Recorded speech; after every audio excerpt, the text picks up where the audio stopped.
Meskipun Formula 1 adalah sebuah industri yang sangat besar dan sangat terstruktur dengan berbagai aturan yang begitu ketat di dalamnya, nyatanya tetap ada skandal yang mengguncangnya, baik di dalam lintasan maupun di balik layar.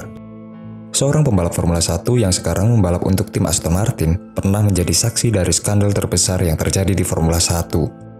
Tidak hanya menjadi saksi dalam satu skandal, melainkan dua skandal sekaligus dalam 2 tahun dan dalam 2 tim yang berbeda. Dan pembalap tersebut bernama Fernando Alonso.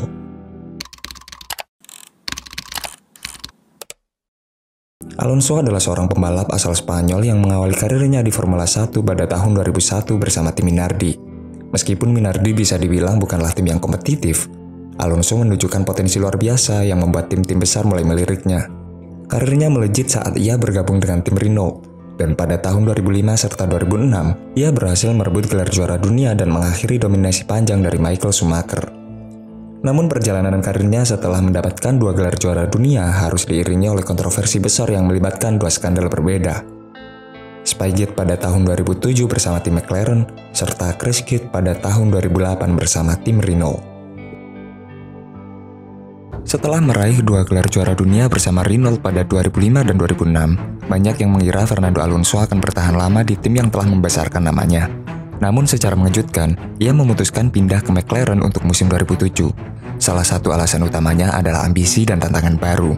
Alonso merasa telah mencapai puncak bersama Renault dan ingin membuktikan dirinya di tim besar lainnya, terutama McLaren yang memiliki reputasi sebagai salah satu tim tersukses dalam sejarah Formula 1. Selain itu, kontraknya dengan McLaren sebenarnya sudah diam-diam disepakati sejak akhir 2005, jauh sebelum Alonso mengunci gelar keduanya.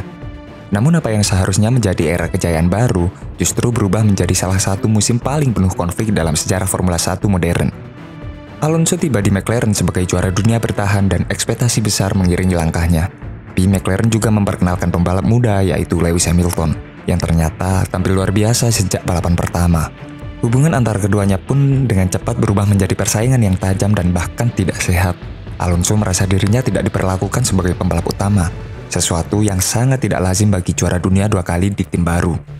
Persaingan internal ini semakin memanas ketika di pertengahan musim mencuat skandal besar yang mengguncang Formula 1, yang kemudian dikenal dengan nama Spygate. Seorang teknisi McLaren yang bernama Mike Choglan kedapatan memiliki dokumen rahasia Ferrari. Dokumen setebal 780 halaman tersebut berisi informasi teknis krusial tentang mobil Ferrari musim itu, termasuk rancangan mobil, pengaturan distribusi berat, strategi pit stop, hingga sistem aerodinamika.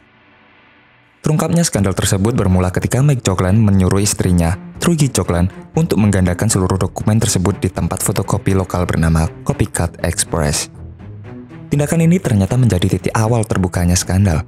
Seorang staf toko yang melihat dan menangani proses fotokopi tersebut merasa curiga, terutama dokumen-dokumen yang difotokopi sangat teknis. Jumlahnya tidak wajar dan berlogo Ferrari. Kecurigaan itu membuat sang staf fotokopi melapor langsung ke pihak Ferrari yang segera menindaklanjuti laporan tersebut dengan serius. Ferrari yang menerima laporan tersebut langsung melakukan investigasi internal dan menemukan bahwa dokumen rahasia mereka telah bocor ke tangan rival utama mereka yaitu McLaren. Pelaku utama dalam kebocoran data tersebut adalah seorang staf senior Ferrari bernama Nigel Stepney yang saat itu menjabat sebagai kepala teknis pengembangan performa mobil. Stepney diketahui memiliki hubungan kerja yang renggang dengan manajemen Ferrari dan diduga kecewa karena tidak dilibatkan dalam struktur organisasi baru tim. Dalam keadaan tidak puas tersebut, Stepney menjalin komunikasi rahasia dengan Mike Choglan. Hubungan ilegal antara Stepney dan Choglan ini akhirnya menjadi pusat perhatian penyelidikan FIA setelah Ferrari melaporkan secara resmi adanya kebocoran informasi kepada otoritas hukum di Italia dan Inggris. Tidak hanya itu, Ferrari juga menggugat Stepney secara perdata karena pelanggaran etika kerja dan pengkhianatan terhadap kerahasiaan industri. Di sisi lain, McLaren sempat membantah keras bahwa dokumen tersebut pernah digunakan dalam operasional tim. Mereka menyatakan bahwa pengetahuan tersebut bersifat individual dan tidak terdistribusi secara sistematik dalam tim. Namun, situasi berubah drastis ketika konflik internal di McLaren membawa kasus ini ke level yang lebih dalam. Alonso yang merasa frustasi karena kehilangan status sebagai pembalap utama dan tidak mendapatkan perlakuan yang adil dari tim, menggunakan posisi tawarnya dengan mengungkap bahwa ia memiliki akses ke bukti internal tentang penggunaan informasi Ferrari oleh timnya. Alonso menyampaikan ancaman secara langsung kepada bos tim, yaitu Ron Dennis, bahwa ia akan melaporkan isi email kepada FIA jika tidak diberi keistimewaan dalam perebutan gelar. Ancaman tersebut memaksa Ron Dennis untuk menghubungi Presiden FIA yang kala itu dipimpin oleh Max Mosley dan melaporkan adanya komunikasi internal yang memberatkan. FIA kemudian merespon cepat dengan mengirim surat resmi kepada semua anggota tim McLaren, meminta agar seluruh bentuk komunikasi yang relevan, termasuk email dan pesan teks, diserahkan untuk keperluan investigasi.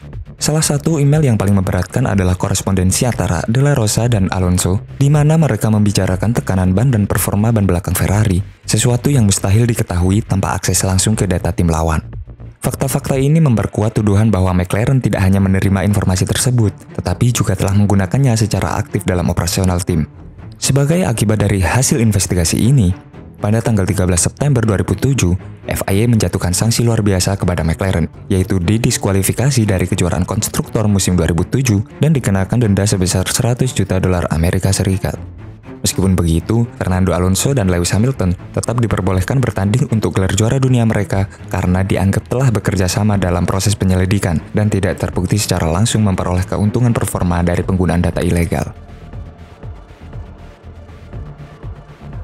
Setelah melalui tahun penuh gejolak, Alonso memutuskan untuk meninggalkan tim McLaren pada 2 November 2007, hanya beberapa hari setelah musim Formula 1 2007 berakhir. Keputusan ini diumumkan secara resmi sebagai hasil dari kesepakatan bersama atau mutual agreement antara dirinya dan tim McLaren.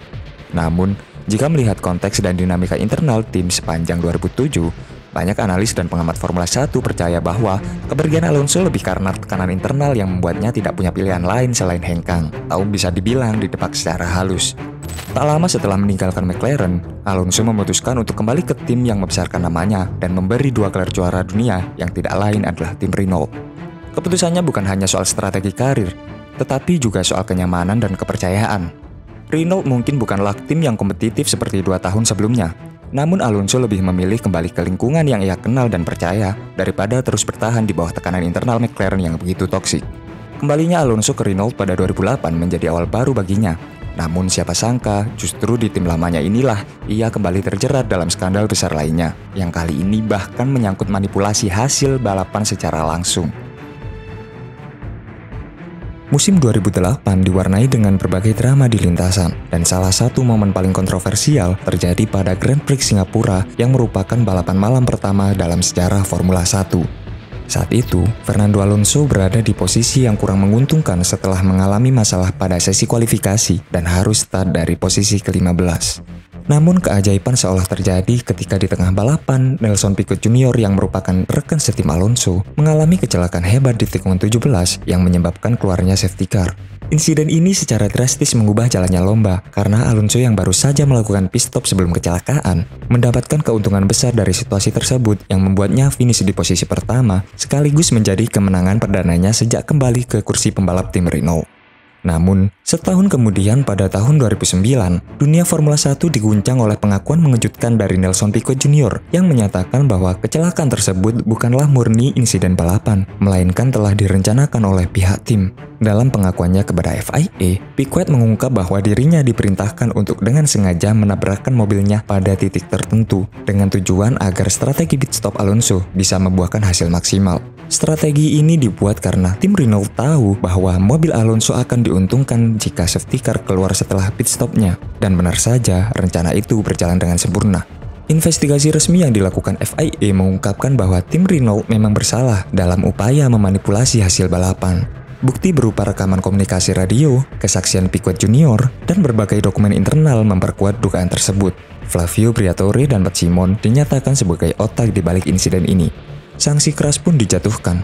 Renault dikenai hukuman percobaan selama 2 tahun, yang artinya mereka akan dikeluarkan dari kompetisi Formula 1 jika terbukti kembali melakukan pelanggaran serupa. Sementara itu, Briatore dilarang terlibat dalam segala bentuk aktivitas dalam Formula 1 seumur hidupnya, meski kemudian sanksi ini dicabut pada tahun 2010 setelah ia menggugat FIA ke pengadilan Perancis. Dan Pat Simon pun juga menerima hukuman yang berupa dilarang aktif di Formula 1 selama 5 tahun. Fernando Alonso dalam kasus ini dinyatakan tidak mengetahui apapun terkait rencana kecelakaan tersebut. FIA tidak menemukan bukti bahwa ia terlibat atau menerima informasi mengenai skema yang disusun oleh timnya. Meski begitu, reputasinya sempat dipertanyakan oleh sebagian pengamat dan fans, karena kemenangan tersebut menjadi sangat kontroversial. Banyak yang menilai meskipun Alonso tidak terlibat secara langsung, ia tetap menjadi pihak yang paling diuntungkan dari skema curang yang dilakukan oleh timnya. Bagi Alonso, dua skandal berturut-turut dalam kurun waktu 2 tahun membuatnya menjadi figur yang sangat identik dengan era kelam dalam sejarah Formula 1 modern. Meski tidak terbukti terlibat secara langsung dalam keduanya, namanya selalu disebut karena ia adalah bagian dari tim-tim tersebut dan tokoh sentral dalam dinamika internal yang memicu dua krisis tersebut. 2 dekade kemudian, dunia masih mengingatnya sebagai pembalap yang luar biasa yang tak bisa dilepaskan dari babak-babak tergelap Formula 1. Dan itulah ironi terbesar dari seorang legenda. Kehebatannya tidak hanya diukur dari jumlah trofi, tetapi juga dari kontroversi yang mengelilinginya.